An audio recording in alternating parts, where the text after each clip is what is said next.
Good Tuesday morning, Cubs. Today I'm going to, of course, explain the day's work. Yesterday, several of you pointed out that when you got your sheet from the teacher you were with that Thursday before we got out for this long break, for whatever reason, day 6 and day 7 were flip flopped on your schedule. So if you did day 7's work, because it was on day 6 for you, that's fine. Go ahead if you need to know the directions for day 6, which is the speaking and listening. Look at yesterday's video. But today I'm going to talk to you about the text feature scavenger hunt. So you'll need a nonfiction books. Now, if you have nonfiction books at your house, you can use those. But if you don't have something like a newspaper or a magazine, you can always go online using Epic or Mac and Via. And if your parent doesn't know how to use Epic or Mac and Via, the last page of the telework file, page 3, has directions on how to get to Epic and how to get to Mac and Via. But most of us know how to get to Mac and Via. When you go to Mac and Via, you just choose ebooks on the side, and you can scroll through there until you find one. Or you can search a topic that you really like to find the ebook that you want. When you find your book, whatever that book may be, whatever that nonfiction book may be, then you're going to see if you can find these table of contents features. So these features, nonfiction features, so table of contents, heading. So we all know what a table of contents is. This book, in fact, does not have one.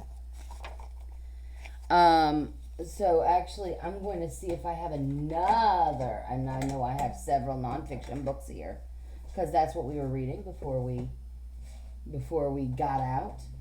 So I've got this huge nonfiction book. Woo!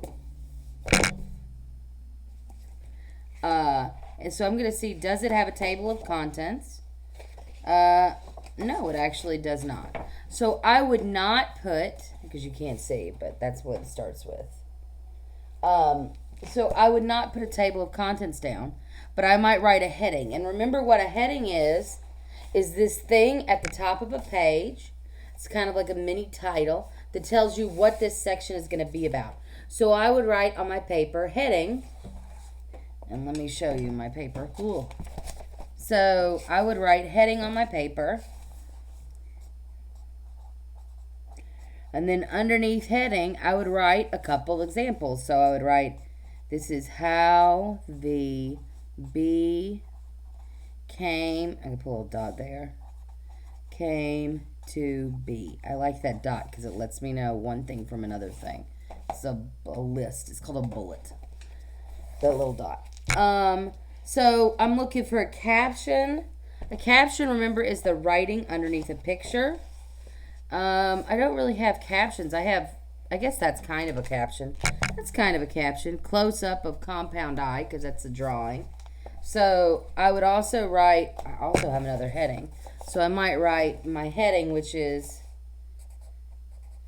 anatomy of the honeybee. And then I would write caption. And again, what is a caption?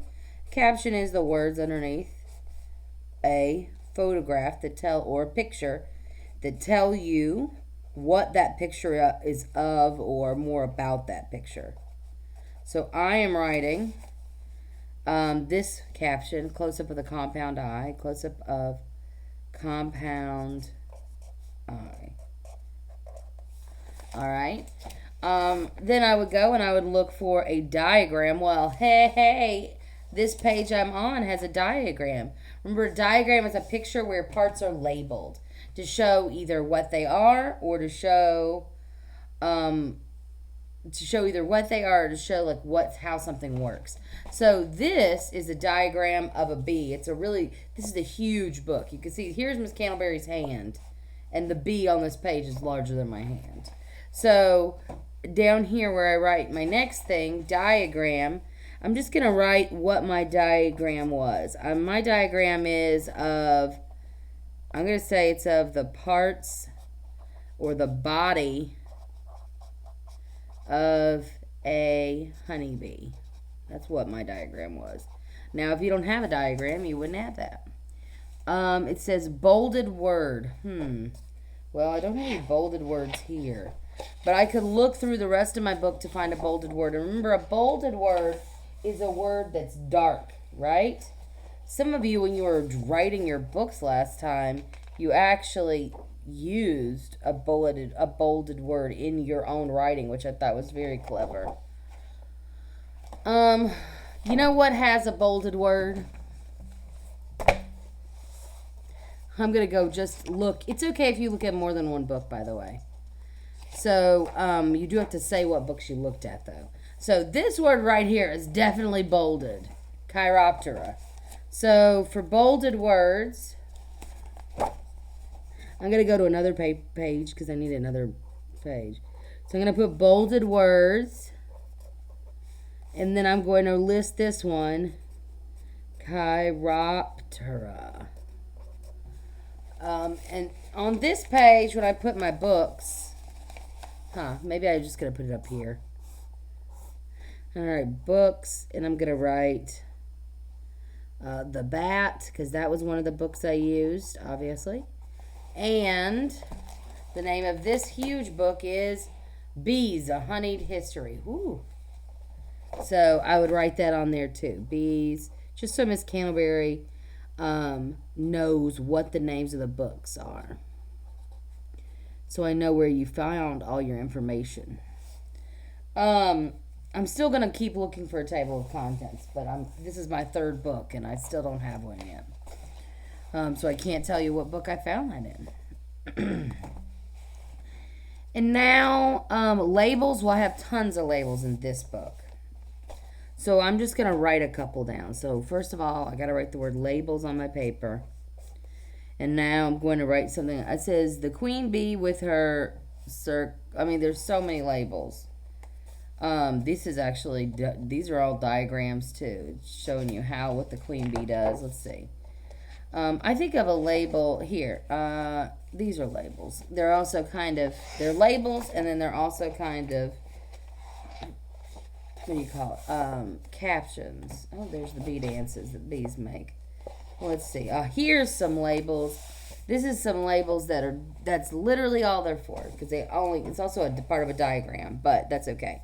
So I see the one nectar, and I see stigma. It's a part of a flower. And then I say stamen, which is also a part of a flower. So I wrote those labels down. And the last thing on our text feature hunt we would look for is a glossary. Now, I don't think that this book has a glossary, but I'm going to turn to the back. Ooh, it's got all kinds of other even more information. No, this one doesn't have a glossary.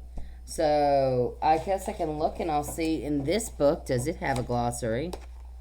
Nope. And remember, a glossary is that thing at the back of a book that tells you what the book is, tells you what the words in the book mean. So that one doesn't have one. I know the back doesn't. So I would keep looking for a glossary. And when I find a glossary in a book, I'm going to write down one of the words, and I'm going to write down what one of the words means to show that I found a glossary. So that's kind of how you do the text feature scavenger hunt. After you finish, you're going to take a picture of it. And or a picture of each page. You can upload each page. Just as a friendly reminder, when you're taking your picture of your page, make sure that you can read easily your words. If it's too dark and you can't make out your words, guess what? Neither can I. So make sure you're taking your pictures in a place with a light, a good light. All right? Maybe by a window, something like that. And also don't take it's like this. Sometimes I'm holding the computer. I have to hold the computer in a funny way because people have taken the picture and posted it like this. Upside down. Okay? So try to think about that when you're posting your pictures if you can. All right. Our next thing we're going to talk about is, I'm going to move these big books real quick, is today's second grade level math. Second grade math today is day 7. It says place value. You need a paper and you need a pencil. Well, luckily I've got a paper and I've got a pencil. Or I don't have a pencil with me, but That's what you should do your math work in always. All right?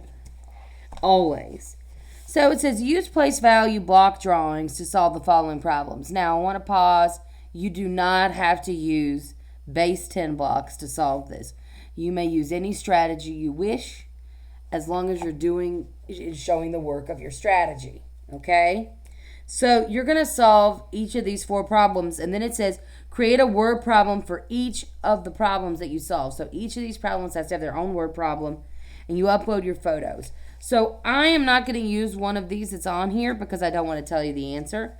But if number 1 had been 36 plus 47, okay, then the first thing I would do would be you can choose. You can either solve it and show your work solving it. So I'm going to solve it first. 70, 13.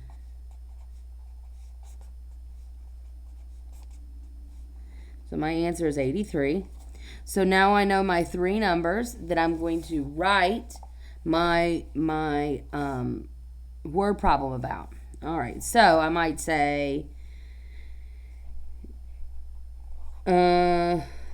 Carl has 36 Pokemon cards. Why not?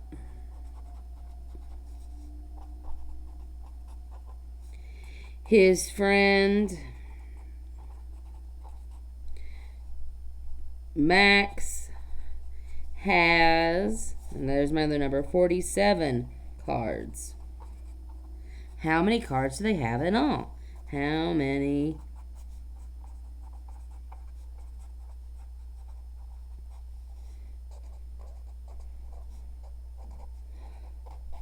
And there's my first one. And then I would just repeat that with the other ones.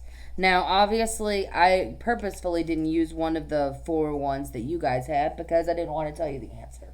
All right? So that's your math work for today, if you're 2nd grade math. If you're advanced math, your lesson is going to come in a little while. And you watch your lesson, and at the end of the lesson, I will tell you about your assignment. All right, guys. Have a great day. All right? Have a great day. If you have any questions, let me know in the comments.